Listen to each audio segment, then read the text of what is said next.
Hello friends, তোমরা সবাই কেমন আছো? আশা করছি তোমরা সবাই অনেক ভালো আছো। আর আমরাও কিন্তু অনেক অনেক ভালো আছি। তো সকলকে জানাই শুভ সকাল। তো আজকে তো ভাইফোঁটা, সেটা আর বলতে লাগে না কাউকে। তো সকলকে জানাই, মানে সকল ভাই বা দাদাদের জানাই আমার তরফ থেকে অনেক অনেক ভালোবাসা। তো আশা করছি আজকের ভিডিওটা তোমাদের অনেক অনেক ভালো লাগবে। তো তোমরা কিন্তু একদমই স্কিপ করবে না, ভিডিওটা লাস্ট অবধি দেখতে থাকো। তো প্রতিদিনের মতো আজকে আমি সকালের যা যা কাজ থাকে সেই সব কাজ সেরে আজকে কিন্তু চলে এসেছি রান্নাঘরে, কারণ বুঝতেই পারছো আজকে অনেক অনেক রান্না, অনেক অনেক খাওয়া। তো সেই কারণেই আমি চলে এসেছি মাকে একটু সাহায্য করতে। তো দেখো, এদিকে দেখতেই পাচ্ছ পটল ভাজা, আর এটা হচ্ছে বেগুন ভাজা, আরও হবে তোমার করলা ভাজা, আলু ভাজা। তো সেই ভাজাগুলি আমি মাকে বললাম যে ঠিক আছে, এখন তো প্রায় বাজে তোমার ওই 7:30টার মতো, আর আমি অনেকটাই সকাল উঠেছি, অনেক সকাল, প্রায় তখন 5:30টা বাজে উঠে পড়েছি। তো দেখো, তাই জন্য মাকে বললাম যে তুমি এদিকে সব রেডি করে দাও, আর ঠাকুমা এদিকে সব সবজিগুলো কেটে রেডি করে দিয়েছে, তাই আমি একে একে এগুলো এখন ভেজে নিচ্ছি। আর এইদিকে দেখতে পাচ্ছ ওগুলো ভাজা কমপ্লিট হয়ে যাওয়ার পর এদিকে এখন বসিয়ে দিচ্ছি টমেটো আর খেজুরের চাটনিটা। এই যে দেখতেই পাচ্ছ, এখন চাটনিটা বসিয়ে দিয়েছি, পুরো টমেটো দিয়ে দিয়েছি। এখন টমেটোটাকে কষানোর পালা। আর কি জানো তো, আমি না প্রচণ্ড পরিমাণে চাটনি খেতে পছন্দ করি, সেটা যে কোনো মানে যাই চাটনি হোক, সেটা আমার খুব ভালো লাগে। চাটনি ছাড়া ভাত খেতে আমার এক ফোঁটাও ভালো লাগে না। তো তোমাদের কার কার এই চাটনি খেতে ভালো লাগে অবশ্যই একটু জানিও তো। আর আজ তো ভাইফোঁটা, একটু মানে ভালো ভালো রান্নাই হবে সবার বাড়িতেই। তো আমাদের একদম সিম্পলভাবেই হচ্ছে, মানে একদম সিম্পল মেনু। 5 রকম ভাজাভুজি হচ্ছে, আর হচ্ছে ডাল আর চিকেন কষা।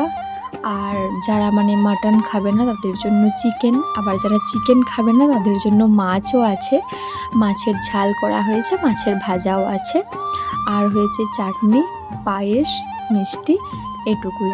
তো এই যে দেখো, গল্প করতে করতে এদিকে কিন্তু আমার চাটনিটা প্রায় কেন পুরোপুরি কমপ্লিট হয়ে গেছে। তো এদিকে ধোঁয়ার জন্য অতটা বুঝতে পারা যাচ্ছে না। তো যাই হোক, চাটনিটা এবার আমি নামিয়ে নেব।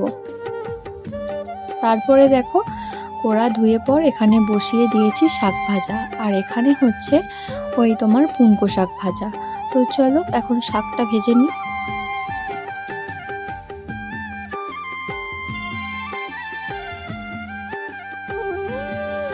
আর এইদিকে দেখো, আমি তো ওইদিকে রান্না করছিলাম, এদিকে মায়ের রান্নাও প্রায় কমপ্লিট হয়ে গেছে। এখন উনুনে বসিয়ে দিয়েছে লাল লাল খাসি মাংসের ঝোল। তো তোমরা এইরকম লাল লাল খাসি মাংসের ঝোল কে কে খেতে পছন্দ করো অবশ্যই জানিও। তো এইদিকে দেখো, আমি কিন্তু রান্না শেষ করে বলতে যেটুকু আমি পেরেছি সেটুকু রান্না সেরে নিয়ে এইদিকে আমি স্নান করে ঠাকুরকে কিন্তু এখন পুজো দিয়ে দিচ্ছি। তো ঠাকুরকে পুজো দিয়ে তারপর আমি এখন ফোঁটা দেব। তো চলো এখন পুজোটা সেরে নিই।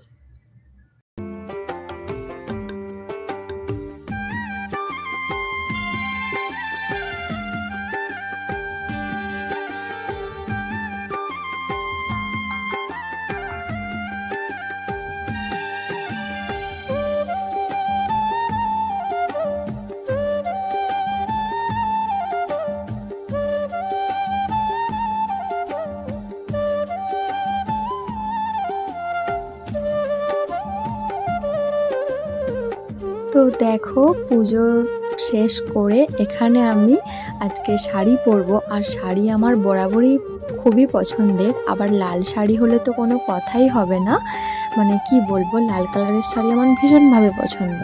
আমার প্রায় শাড়ি বলতে পারো লাল কালারের, লাল বা মেরুন, এই কালারগুলো আমার খুবই ভালো লাগে। তো চলো রেডি হয়ে নিই।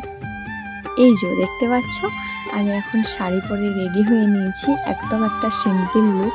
আর এত পরিমাণে গরম, এত রোদ আজকে, যে মানে কি বলবো, প্রচণ্ড পরিমাণে রোদ গরম, কিন্তু শাড়িটা ছিল খুবই হালকা। তো আমাকে শাড়ি পরে কেমন লাগছে তোমরা কিন্তু অবশ্যই কমেন্ট করে জানিও।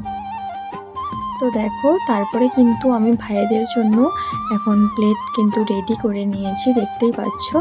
একদম যেটুকু নিজের মতো করে পেরেছি সেটুকুই করার চেষ্টা করেছি, একদম পুরো নিজস্ব মানে নিজের পছন্দ মতো সব কিছু।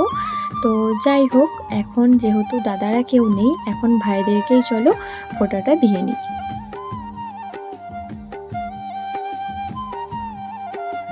তো এদিকে দেখতেই পাচ্ছ আমি এখন ভাইকে ফোঁটা দিয়ে নিয়েছি, এখন আশীর্বাদ করে নিচ্ছি।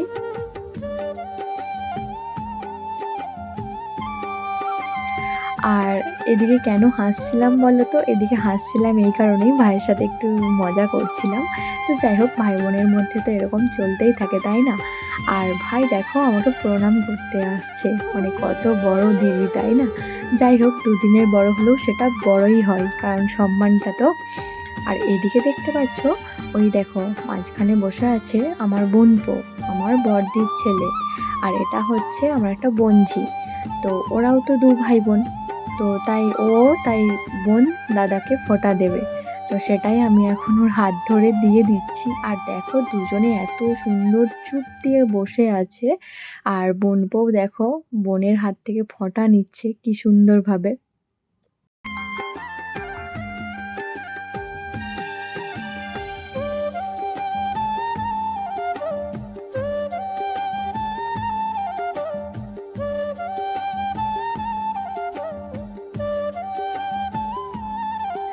আর আমার এই ভাইকে, এই ছোট্ট ভাইটাকে, এটাকে তো তোমরা সবাই অনেকেই দেখেছো আমার সাথে কি পরিমাণে বদমাইশি করে।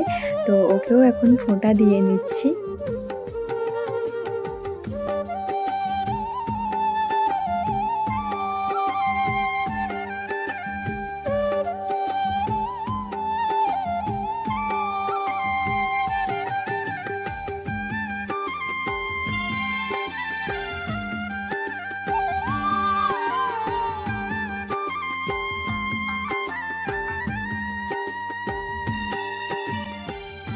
তো চলো, আমার কিন্তু ফোঁটা দেওয়া এখানে কমপ্লিট হয়ে গেল। এখানে হচ্ছে বড়দি এরপর ভাইদেরকে ফোঁটা দেবে।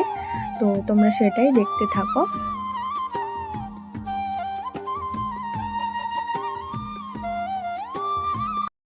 তো চলো, আজকের ভিডিওটা আমি এখানেই শেষ করছি, কারণ ভিডিওটা আর লং করছি না, অনেকটা বড় হয়ে যাবে। তো তোমাদের আজকের পুরো ভিডিওটা কেমন লাগলো অবশ্যই কিন্তু কমেন্ট করে ভুলবে না। আর তোমাদের যদি এরকম ভিডিও ভালো লেগে থাকে তাহলে তোমরা কিন্তু অবশ্যই একটা কমেন্ট করে জানিও। তো তোমরা সকলে অনেক অনেক ভালো থেকো, অনেক সুস্থ থেকো। তো সকলকে টাটা।